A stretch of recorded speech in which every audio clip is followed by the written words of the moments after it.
It is now time to name off my top 20 favorite 1980s or 80s horror films.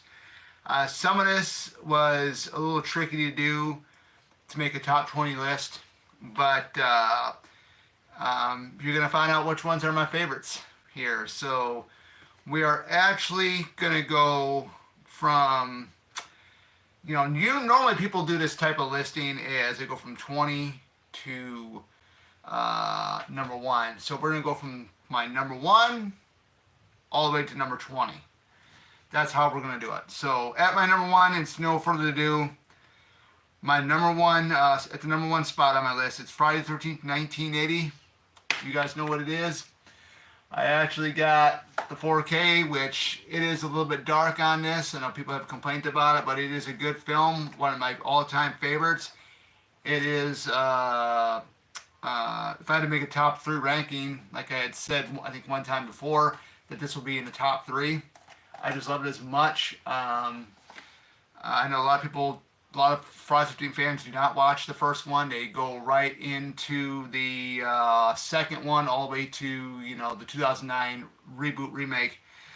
But you got to give it up for Friday the 13th Part One because it was the one that started it all. I'm a big fan of the film. Love Betsy Palmer as Mrs. Voorhees. Alice. You got Crazy Ralph in there. He also was in the second one.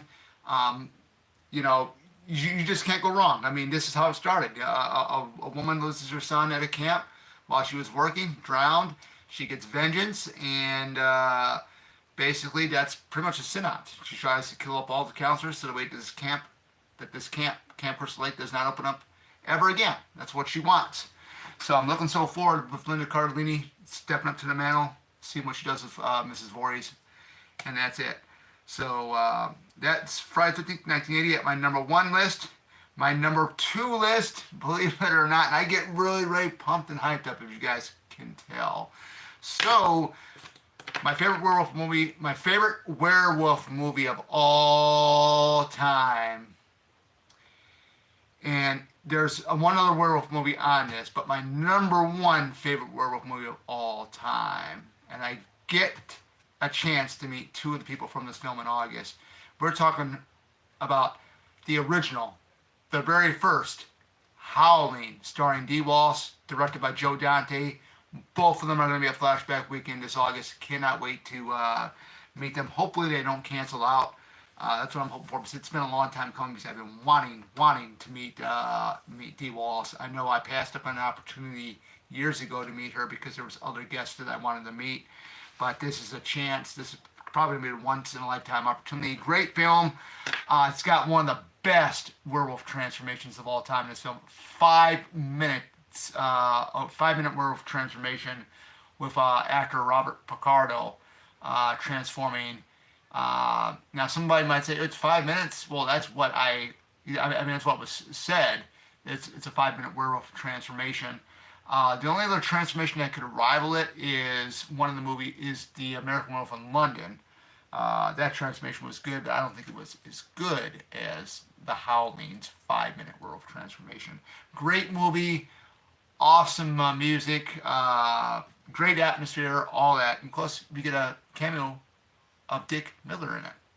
So he had a cameo in Chopping Mall as the janitor. So the Howling, the original, the number one, with Dee Wallace is at number two. And at number three, we got, I had to put this one on the list, and it is a fan favorite. It is a national sequel to the original film. It is the first sequel to the original film, and we were talking about Halloween 2 from 1981. Yes, I shot him 6 times. I shot him in the heart. This man, he's not human. That's right. The night that Dr. Loomis goes nuts. Great stuff. That part was funny, I think, when he runs up to Brackett and says, I shot him 6 times. And then when him and Brackett are searching the streets, and then Loomis thinks Ben Tramer is Michael Myers, running down after him. Get back, you kids. And you see the freaking trench coat, the back of the trench coat just flipping up in the air because he's running. hilarious stuff. It's not meant to be hilarious, but to me it is. Um, so that's Halloween, the Halloween 2, the original from 1981, the best one. I don't give a damn what anybody says. You can go ahead with the David Gordon Green trilogy. To me, I don't watch that trilogy. The original Halloween all the way to Resurrection is the Halloween trilogy, is the Halloween franchise. To me, it is, but other people think differently, and that's okay. At my number 4 favorite, it is Return of the Living Dead from 1985, the original, starring Tom Matthews, Clu Gulager, Miguel Nunzio, Linnell Quigley. I mean, you got Alan Trotman as a tar man. Great comedy mixed with horror. You can't go wrong with it. I actually get a chance this November. Hopefully, tickets don't sell out on the day that I want to go. At Days of Dead Chicago in November here, they're having a 40th anniversary reunion with 7 of the cast members. Unfortunately, Don Calfa, James Karen, and Clu Gulager are all passed on, so you can't meet them, but you got the main teens, that group, the punk rock group, whatever you want to call that group. Most of them are going to be there except for Brian Peck, who played, I think, Scuzz, the guy with the mohawk. He won't be there in attendance, which kind of sucks, but hey, it is what it is. At least they got most of them. Like I said, this movie's great. Brains, I just love that with Tarman. So that was number 4. So number 5 is April Fool's Day, starring Amy Steele from Friday the 13th Part 2 and Thomas F. Wilson. That's right, Biff Tannen. What are you looking at, butthead? From Back to the Future fame. And he actually did this movie after he did Back to the Future, because Back to the Future came out in 1985. We're talking about the first Back to the Future. And then April Fool's Day came out in 1986. So it was weird to actually see him in a movie like this. It's a really fun movie, as you can tell by the title. And if you guys have seen it, you guys know the ending is, it's not, I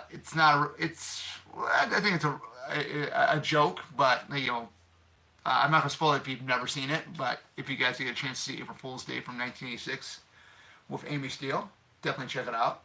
It's a fun one. I like it, and you guys should just check it out yourselves if you guys have it. But we have to go to number 6, and this is part of another franchise. And, I only liked 2 of the films in this franchise, and that being 1 and that being 2. So we narrowed it down which one it is at number 6, and we're talking about A Nightmare on Elm Street Part 2, Freddy's Revenge. That's right. You got the body, I got the brain. And Jesse's screaming and really loud and everything like that. Basically, Freddy's first time coming into the real world through Jesse, living inside Jesse's body somehow.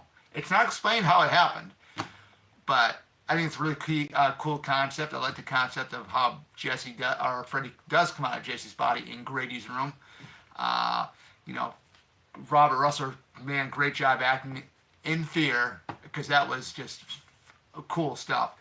Kim Myers, the love interest to Jesse, whoo, man, one of the best looking women in the Nightmare on Elm Street franchise, if you ask me. So, it's great, fun stuff, 1985. And you also do get Clu Gulager in this. He did this the same year as Return of the Living Dead.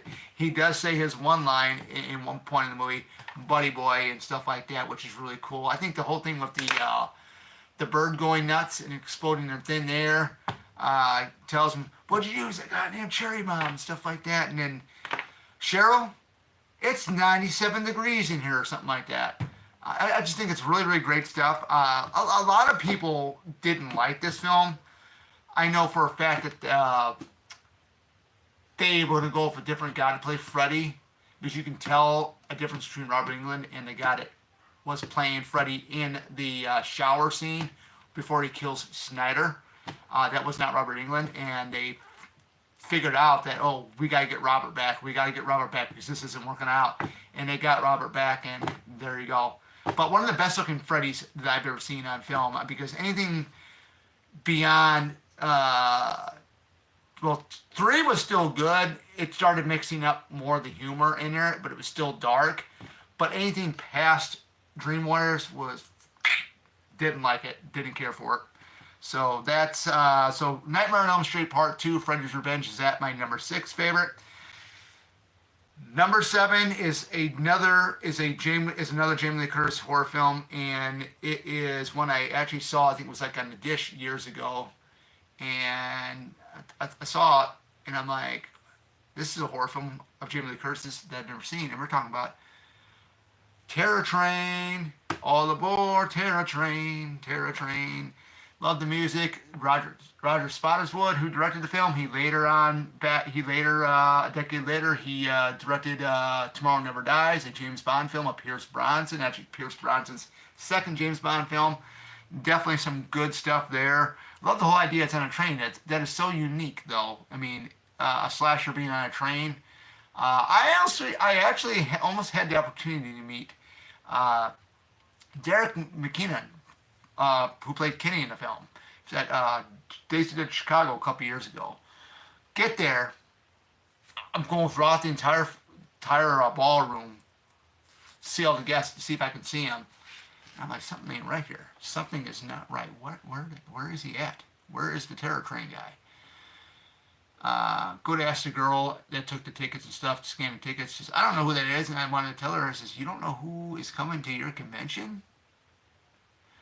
And I was not the only one that had asked, but I found out about a couple weeks later that his passport expired. And I was like, man, I was this close to meeting. I had my Terror Train DVD case. This right here, I was going to have him sign, you know. But hopefully they can get him back. It'd be great, you know. Great stuff. Jamie Lee Curtis, once again, great. Hart Bochner, awesome as well. After this, I don't know what other movies he did between this and Supergirl, but the next movie I did see him in was Supergirl from 1984 with Helen Slater. Great stuff. Great stuff. Of course, you know, the whole train stuff. I think the costumes were great. I think my favorite costume for the killer was the last one with the witch mask and the druid robe thing that he had on. Going after Jamie Lee was pretty cool. I thought that was really awesome. But yeah, that's Terror Train. Terror Train is at my number 7. So we're going on to the number 8, and that's none other than John Carpenter's The Fog. Got an all-star cast, Halloween cast. You got Jamie Lee Curtis. You have Charles Cypers, Nancy Loomis. You have Adrian Barbeau, Tom Atkins, Hull Holbrook. I think I did say Charles Cypers. I think I did say his name. I got to meet. I actually got to meet a couple years ago. Tom Atkins, got him to sign my Fog poster, and then last year I finally got to meet Adrian Barbeau. I had an opportunity to meet her at Chicago's Wizard World, which is now Fan Expo, a couple years back, maybe like 10 years back, but I passed up because they had Robert Kurtzman there. So I chose Robert Kurtzman over her, but I was lucky enough to meet her, and I had her sign it, and it was my favorite film that she's done. The other one I kind of liked was Swamp Thing, which was directed by Wes Craven. So that was a really good one too. Yeah, great stuff. I think the Fog effects, Janet Leigh is the other one I didn't mention. Janet Leigh, Jamie Lee Curtis's mom was in the film. I think this was like the first time that Jamie and Janet worked together. Then the second time around, it was back in '98 with Halloween H2O, which I thought was really cool. So yeah, I think the fog effects were great. They were done with like fog machines. They had people walking around, I guess, versus the remake film, which I did see in theater. It was all CGI'd in, I believe, for that one. But yeah, the fog, great stuff. Great stuff. And this next one is from a franchise. Number 9 is from a franchise, and it is my 4th favorite horror movie franchise, because we go Friday the 13th, Scream, Halloween, and then if you kind of want to know what this franchise is, and it's the first sequel to the original film, and we're talking about Psycho 2. Anthony Perkins is back 22 years later. So this one came out in 1983. Great stuff. You get Vera Miles again, who plays Lila Crane. Great stuff. Love the setting. We also get Meg Tilly, which I believe she is the older sister to Jennifer Tilly. Then we get Dennis Franz, Warren Toomey. What does yours get, Bates? Dead. That's what they get. Murdered by you, you loony. Stuff like that, man. Some great lines, great dialogue right there. You're never going to see a movie like this ever done ever again. The four Psycho films that Anthony Perkins was in were gold. You can't replicate it. I mean, they tried to do they tried it with the remake in '98 with Vince Vaughn. Terrible stuff, man. But some movies should be left unmade. That's what I think. But yeah, Psycho 2, definitely one of the all-time favorites. Who can go wrong for an old woman? That could do whatever the hell she wants. But we find out, and I kind of spoiled a little bit about it, but if you know who Mrs. Spool is, you'll know what I'm talking about. So that's the truth. So Psycho 2 is at the number 9 spot. All right, now this next one at number 10. It's got 3 sequels to it, but the first one being the best one, and this is the first. It's the first one. So we're talking about none other than the original Sleepaway Camp with Felissa Rose. That's right, Felissa Rose, the Italian funny woman is what I call her, because she's very outgoing at conventions. I've never met her, but I've seen her interviews and stuff. She's very outgoing and stuff. My best friend had actually met her at, I think it was Days of Dead Chicago one year, and I asked him, I said, what was she like actually to meet? And he said, real nice, because when we went there, we were going to get our tickets scanned. Felissa was out in the hallway. She had this leather jacket on, this black leather, I don't know, it was a halter top, whatever it was that she had on, and she was laughing, carrying on and stuff like that, and she's having a good time, and she says she loves doing these conventions and stuff. But this film here, it's I'm not going to say nothing too much about it, because if you guys have never seen Sleepaway Camp, the original from 1983, definitely check it out. It is a great one. It's one of my favorites. If you know who Aunt Martha is, check her out. She's only in 2 scenes. She is the weirdest character in this film. I do like the characters of Ricky and, of course, Angela, which, is a pretty interesting character in all herself. Great kills. My favorite kill, I got one of my favorite kills would have to be, and I'll spoil one of the kills I liked in the film is the beehive being dumped into the stall with the kid getting ready to go to the bathroom. I thought that was terrifying, very terrifying. Then of course you do see the aftermath when his body just drops and stuff like that, and the skin is all decrepit and all that crap from the bees and stuff. But very good stuff. Nothing too gross, nothing too, like some of the later sequels. Some of the sequels are kind of a little gory, but this one wasn't that bad at all, gore-wise. So that's Sleepaway Camp 1983 at number 10. At number 11, at number 11 we got, this is from another franchise, but this is the first one that started the franchise. The franchise for this one are a little unique, little weird, but we're talking about 1980s Prom Night, starring Jamie Lee Curtis and Leslie Nielsen. Yes, Leslie Nielsen, the comedian from the Naked Gun trilogy. Of course, they're remaking that with Liam Neeson. I don't know how good that's even going to be. I saw the trailer. I don't know, something I want to see, but it's about a killer. It's about a killer that is killing off all of these girls, going after these girls or these people that are responsible for the death of a young girl. in an abandoned, I believe it was an abandoned school or abandoned building, and this guy it's a mass killer, and we do find out at the end who it really is, and it's kind of a shocker, but not really. So, great music. You got, the dance floor with the dance with the floor being lit up and stuff. Prom night. Everybody's gonna be all right. That song is really really good. I think the funny part was when with the one kill with the van. Uh, that was pretty impressive. It was funny because the guy's trying to drive the van and the killer's trying to choke him out and trying to fight him and everything else while he's driving the van. It was crazy. It was it was really really crazy, you know.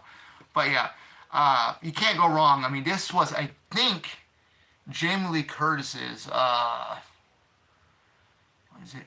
She did Halloween. It was '78. Then she did Fog, and then I believe it was Prom Night, and then Terror Train, and then Halloween 2, which was in '81.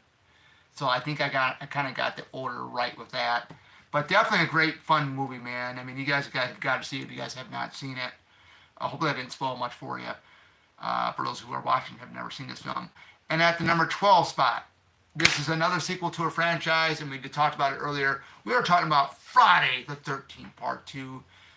The body count continues, you know. That's right, the body count continues, and this is the one where Ralph gets it. He's out of there.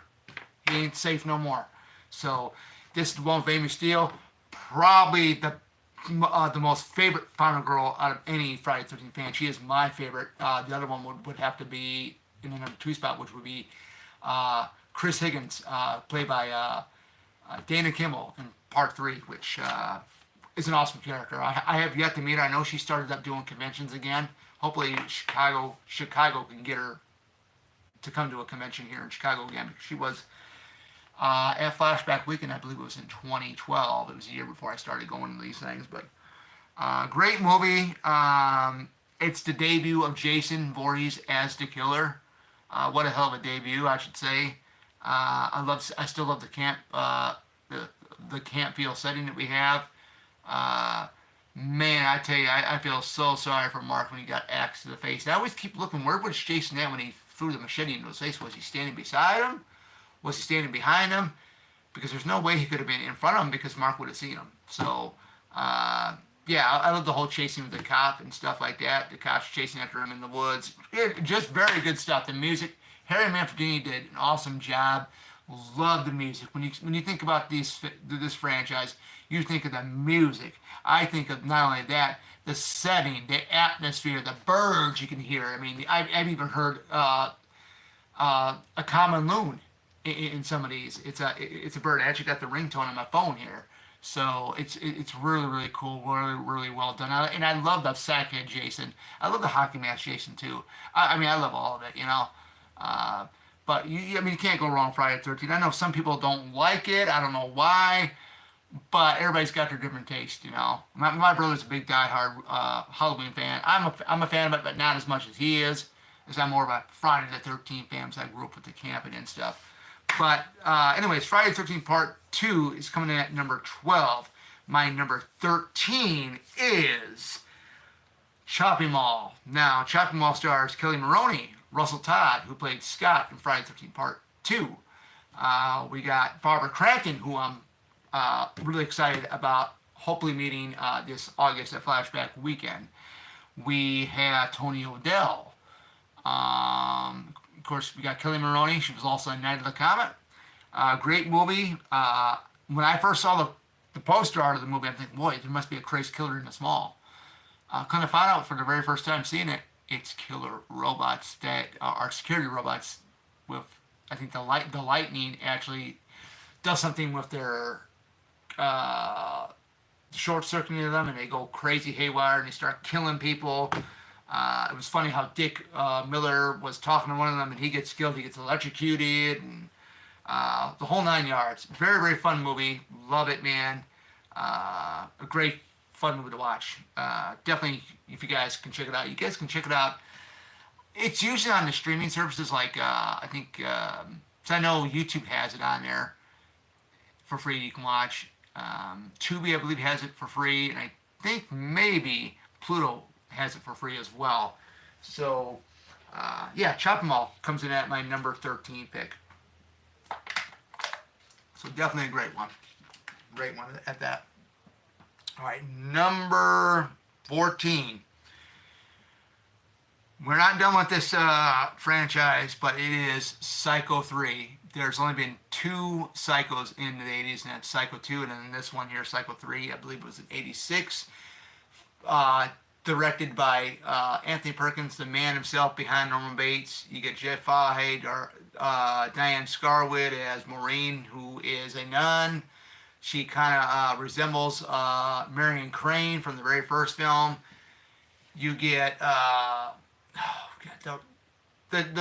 the sheriff is pretty funny. I've always loved the sheriff in 2 and 3. It's the same guy, but very, very funny. Don't tell me about my job, Mrs. Bendel, when he's chewing on the ice. And he goes in there in that ice machine, and then Patsy Boyle's body's inside there, and he's like, picks up the ice, and there's blood on it, and he spits it out of his mouth. It's hilarious stuff, just very, very hilarious stuff. And I just, for some reason, I love the setting for 3, just as much as I did with the Tubies. They're all at the same place. I mean, it's the Bates Motel, and of course you got the Bates house behind it and stuff. Great stuff, man. Even the night shots were done great. I just love it, man. It's, if I can go back in the time, man, I mean, I would have loved to have met Anthony Perkins. That would have been really, really cool to have met him. It definitely is great stuff. You guys, Cop Frown and Andrew, hope you guys are Saturday is going great. Decided to start this thing early, get it started early, and have some fun. But yeah, Psycho 3, man, great stuff, great music. One of Norman Bates' epic performances. It's on the top. It's definitely on the top. So Psycho 3 is at number 14, and we got the other werewolf movie on as my number 15. My other one is An American Werewolf in London with Griffin Dunne and David Donington, and then you got the lady that was Jenny Ugateri, I think that's how you say her name. I think she's an English actress. She was also in Child's Play 2.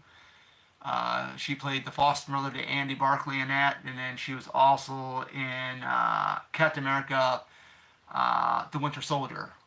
Very cool. I think she was very attractive, especially back in this film here. She was very attractive, looking, something about those English ladies, they got a very, very attractive voice when they speak in their accent. I mean, great movie. The werewolf in that movie, you don't get to see the full body because it's animatronic. But still, I think it's a great, great choice what they did. But to me, I don't think it, it's got that transformation with David Donington's character, David Kessler. That transformation where he's in Jenny's apartment and all of a sudden he starts to transform. It rivals the Howling Eddie Quist transformation by far, but to me, the Eddie Quist transformation, which was 5 minutes long, is my favorite. And like I said, the original Howling is my favorite werewolf movie. But nothing against this one. I mean, it's a good one, but I love the werewolf howl. However, in this, it's just very, very unique. It's a very unique sound. So, very, very cool stuff. And, England is one of my favorite countries besides Japan. So, very, very cool stuff. I didn't get a chance to read your message. It kind of faded out. But if you want to retype it, you can, Andrew. That'd be great. We're going to go over to my number 16. And yes, it is the second sequel in this franchise. And we are talking about A New Dimension in Terror. Does anybody know what that means? Because it was on the poster. A New Dimension in Terror.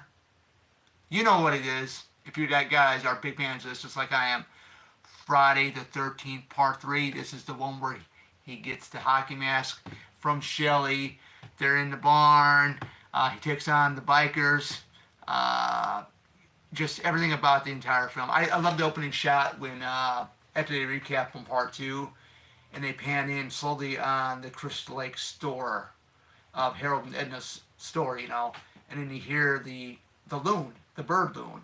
I mean, I'm not going to demonstrate how it sounds, but it's got a very distinctive sound. So, uh, me growing up with the love of camping, the love of outdoors, I just love everything about these films.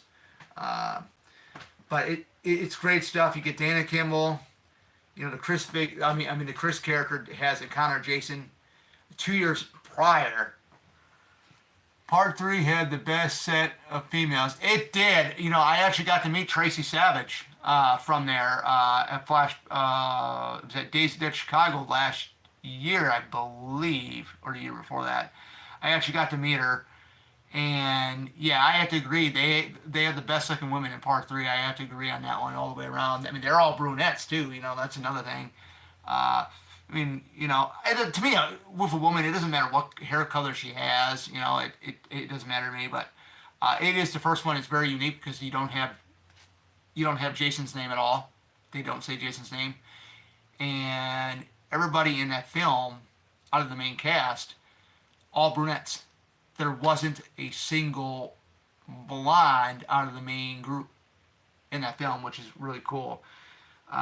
Some people think brunettes are more attractive than blondes. I think the other way. I think both blonde women and brunette women are both attractive in their own way. But yeah, Dana Kimball is right up there as being one of the most attractive final girls of the franchise. Along with I got Tracy Savage, who, like I said, I met. Very, very nice lady, and she still looks just as good as what she did when she was in her younger years when she filmed the third film. Of course, she went on to be a news reporter covering the O.J. Simpson trial and stuff like that. And she had a small appearance in 13 Fanboy, and then she was in a movie with Paul Crackett, which I saw on Tubi, and it was called The Boneyard or something. I'll have to go back and probably look at it again. But it was a really, really great movie, and the ending was really, really something else. Horror, I hope you are doing great. It's great seeing you here.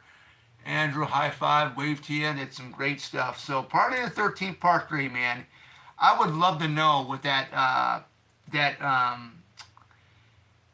story with Chris encountering Jason 2 years prior, because that was before the events of Friday the 13th Part 2, which is very, very interesting. Maybe we get to that point in the Chris Lake series.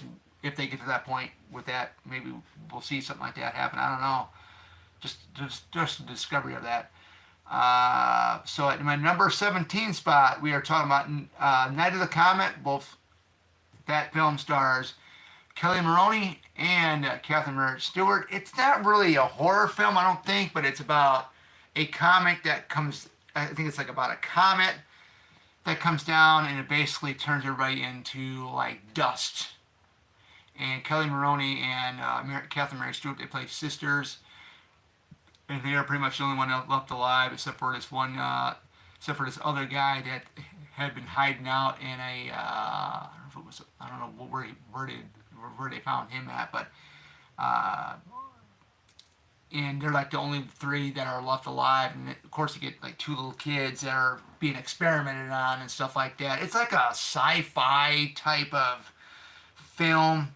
It was done in 1984. It was the year I was born, but it's a great one. It's a fun one. It's not scary. It's nothing really too scary at all, but it's a good film. But what can you say with some of these films? They're great stuff. I know everybody has different in their top 20, and some of these are in a lot of people's top 20s.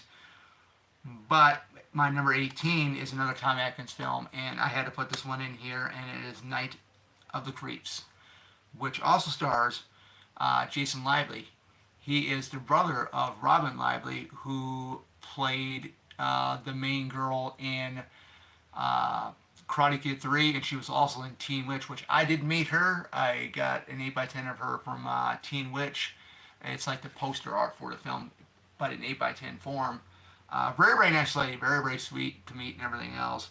But, Jason Lively definitely is a lot of fun to watch in this film. And of course, Tom Atkins is always, thrill me. that famous line in that film, "Thrill Me," from Tom Atkins. It's about it starts out like little aliens on a ship, and the one the one alien is running with like some type of capsule thing, and the other aliens are chasing them down. And they're the same alien race, but they're chasing this other alien down that kidnapped this thing. And they were shooting at him, and then the alien that has the capsule opens up the air unit thing and shoots out into space, and this capsule lands on Earth. And what comes out of it is like leeches, some type of leeches or slugs. And what these things do is that they reanimate dead bodies and everything else, and it makes these people look like zombies. And of course, their heads do explode and stuff like that. It's a fun movie. I love the original poster art for it, where it's Jason Lively's character and the girl playing the main role with him. They're up at the frat house, and she's, I think, got the flamethrower, and he's got, I think, the rifle or something, and stuff, and he got all these zombies like right out in front of him. Really, really cool stuff. Really cool stuff. I don't own this one. I should get it, but sometime down the road maybe. I mean, I don't got a very big movie collection, guys. It's very small. I used to have like 300 movies at one time, but I only got ones that I really enjoy. I'm really looking forward to the number 20 spot, and we'll talk about that once we get there, because that will be coming out in 4K pretty soon. At my number 19 spot, and this is the last of my favorites in this franchise that made it. I had to really pick really well.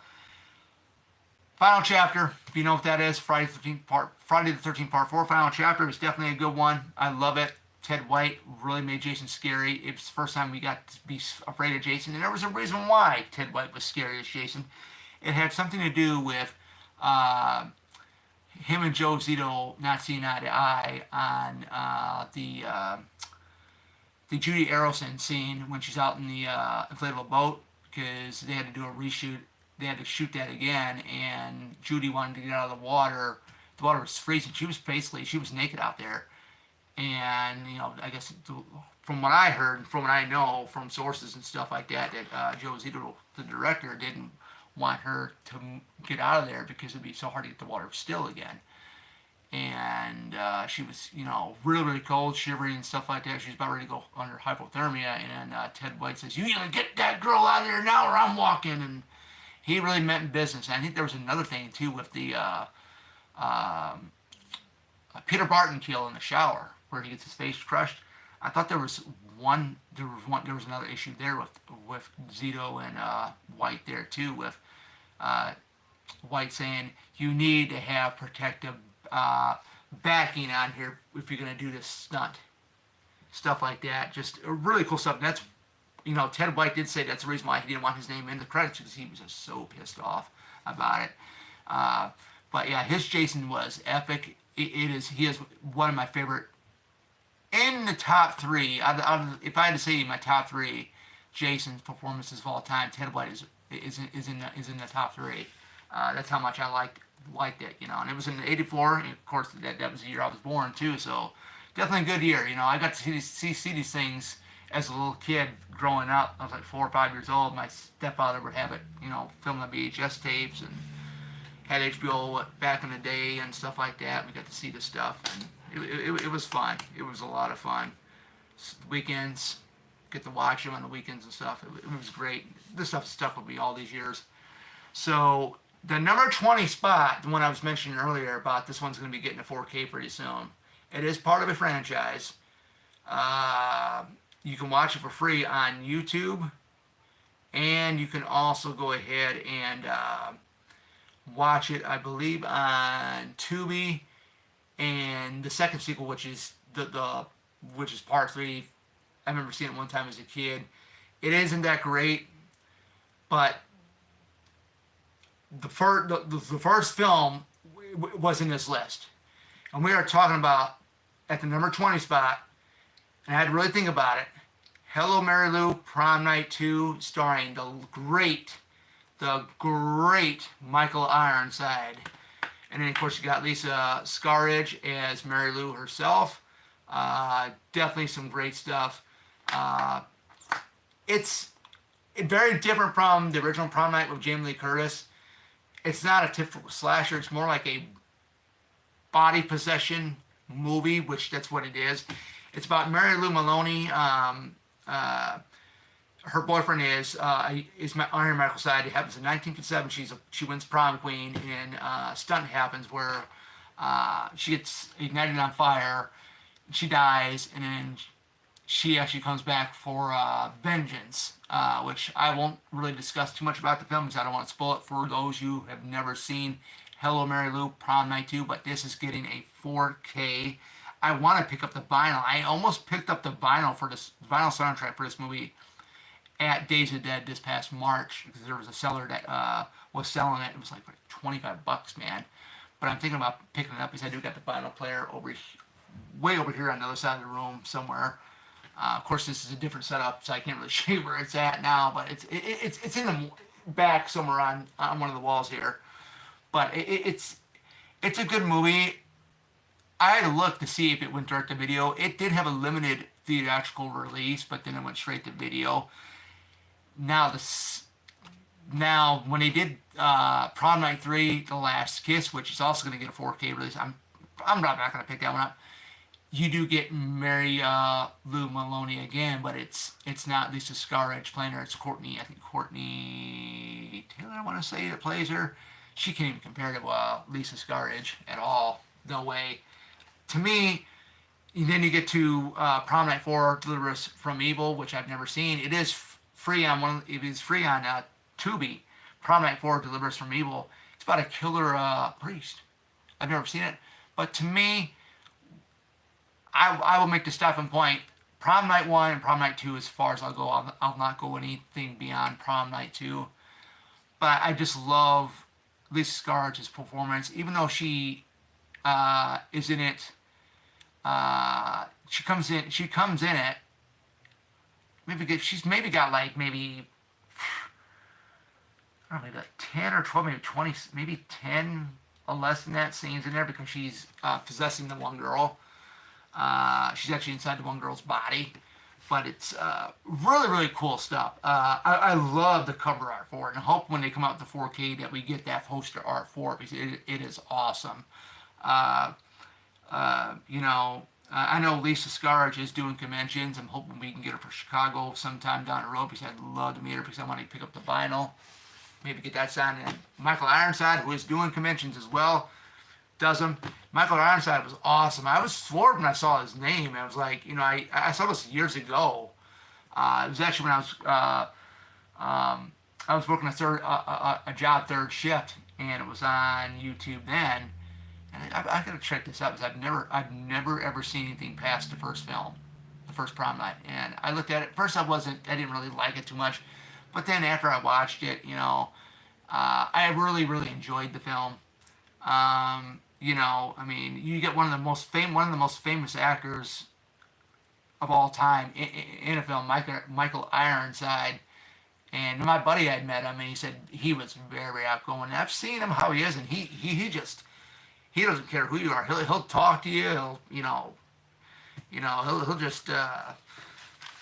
He's just very outgoing from what I've heard about. And like I said, hopefully one day I get to meet him because I'd like to get him on that and maybe hear his stories. If I'm not shy enough to talk to him, but some of these celebrities, I get really shy a little bit. But I got to think too, since this is my top 20. I want to talk to you guys about something because next Friday I'm going to Nightmare Week in Chicago. They have Sean Cunningham and Ari Lehman from the very first Friday the 13th. That's going to be there. I got my poster ready. It's back there on the wall if you guys can't see it. I got Adrian King, Deborah Hayes, and then Tom Savini on there. They have Sean and Ari on there at 5. And then I'm maybe going to think about it, and I'm going to think about it really hard. Liana Liberato. That's right, Quinn Bailey. The best Ghostface in Scream 6. To me, she is. I didn't see that coming. I did not see that coming with her being Ghostface because we all know that Quinn, if you guys haven't seen it, I won't spoil it, but when it was revealed, I was like, what the hell is going on? And then you find out, yeah, this is what it is, you know. And the reason why I like, you know, it's so hard to not spoil films for people that don't see. But if you don't mind about spoilers, but yes, Quinn Bailey is Ghostface number 3 in Scream 6. She is my favorite one out of the 3. Of course, we got Dermot Mulroney that is going to be there at Nightmare Weekend 2 with her. Unfortunately, I'm not going to be able to meet him. I mean, due to budget reasons. I mean, you could spend a lot of money at these things. I know Days of the Dead November in Chicago is going to be a big one because of the 40th anniversary of Return of the Living Dead. And then they got Kelly Hu from Friday the 13th Part 8. She played Ava in Part 8. You know, the Asian girl? She was also in The Scorpion King with Dwayne "The Rock" Johnson. And then she was Lady Deathstrike in X-Men 2, X-Men United. I've been wanting to meet her for a very long time, so I'm hoping she doesn't cancel out. I'm just hoping because, you know, I would have loved to have met, what's his name, Reggie the Reckless, Shavara Ross, but he had canceled out back in March here. But wouldn't it be something if they get Jensen Daggett for Nightmare Week in Chicago? Then I really gotta pick because I know Miguel Nunzio and Tom Atkins are going to be there because they're both in Return of the Living Dead, but they were also in a Friday the 13th film. Miguel was a demon in Part 5, and then Tom Matthews was the older Tommy in Part 6. Hey, Bat Rick, and I hope everything is going great with you. I just wrapped up my top 20 80 horror films of all time. These are my top 20. The number 20 spot I'm really excited about when it comes out in 4K because I am going to get that thing on pre-order. Because I already pre-ordered Jason Goes to Hell and Jason X on 4K from Arrow. I pre-ordered those, so I'm really super stoked about those. I did watch Flet Pop Culture 13's. I got to finish watching his interview with Madame Marcus, which is really, really cool. Really, really cool concept. I mean, you know, Jason, you know, if you guys have ever seen Jason Goes to Hell, it's very, very different from the other ones. And I know the look for Jason in that film, in physical form, a lot of people have an issue with it. But from what Adam Marcus did say, he was told not to follow Part 8. Forget about Part 8 even happened and whatnot. So, you know, I know Adam Marcus did say that the one thing he didn't like about the Friday the 13th films is that they unmasked Jason too much, you know, or unmasked him. Which, you know, I had no issue with Jason being unmasked, but, you know, it would have been interesting to see what Jason would look like underneath that mask in Jason Goes to Hell. Because they do have it, like in that Friday the 13th game, if you knock off the mask, it's like all skeletal remains. I've seen even busts with Jason Goes to Hell with that look too. It looks pretty gruesome, but you know, it is, you know, it is what it is, you know, guys. It is what it is. Just like when I did I know we did last summer live stream. What was it? Earlier today.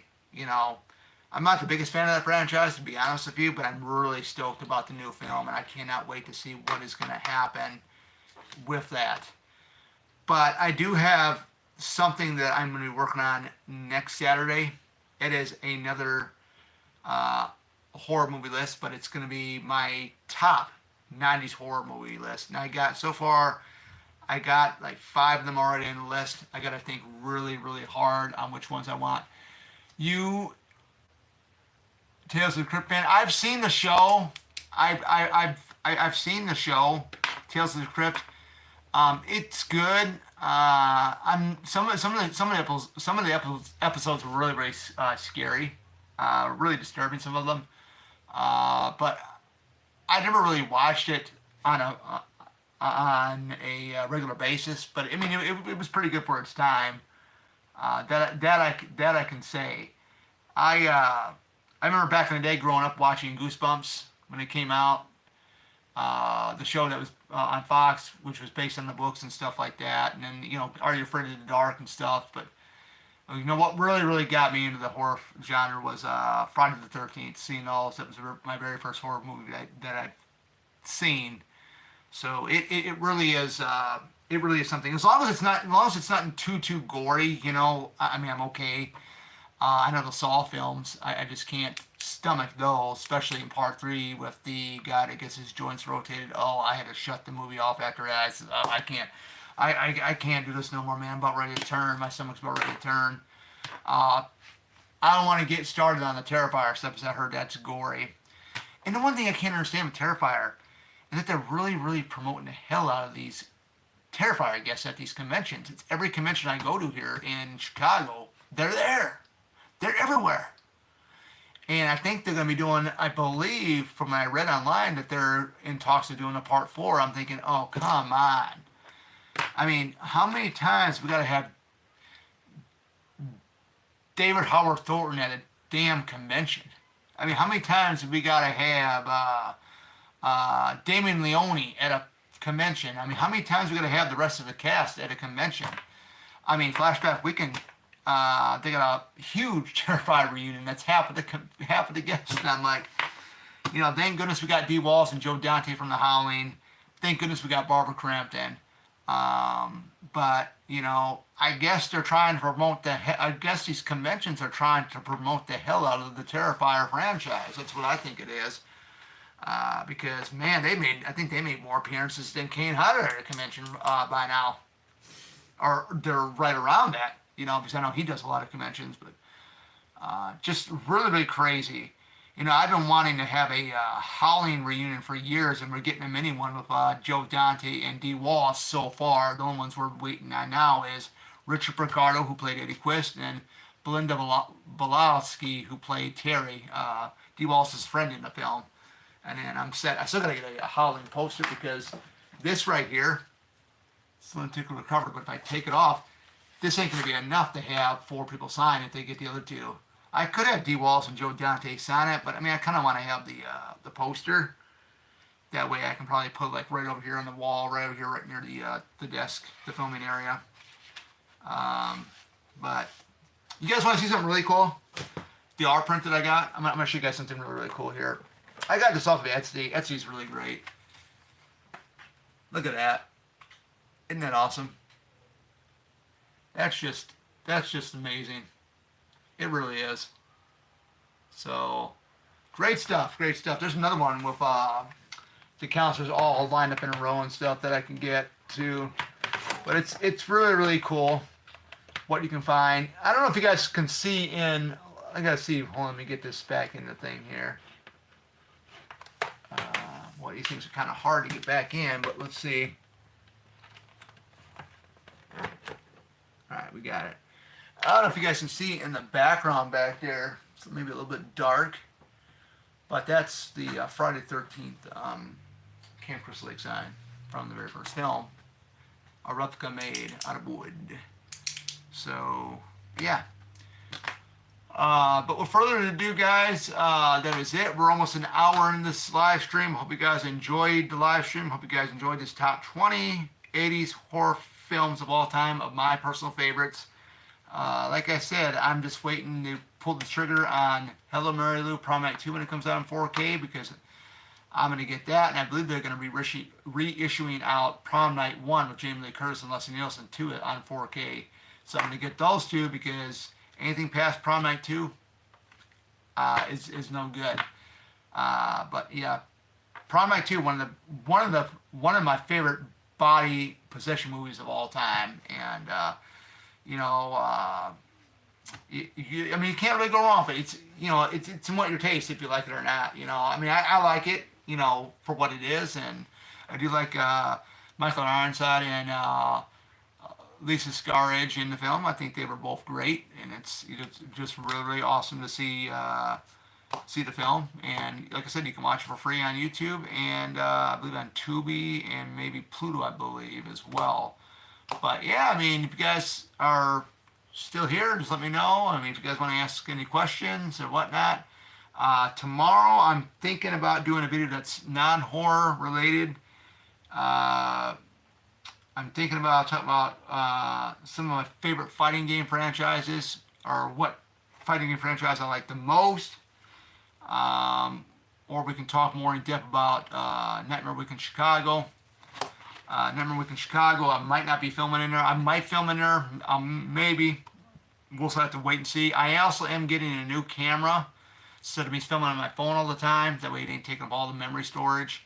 That way I don't have to factory reset my phone as often. But I'm gonna be getting that hopefully next week. I did order it. It's a Action Pro Cam. A little bit expensive, but hey, it's something that I wanted. Something that I'll be shooting with, when I'm out on the kayak and stuff as well too. But yeah, I mean that's all I got to say, guys. Some great stuff.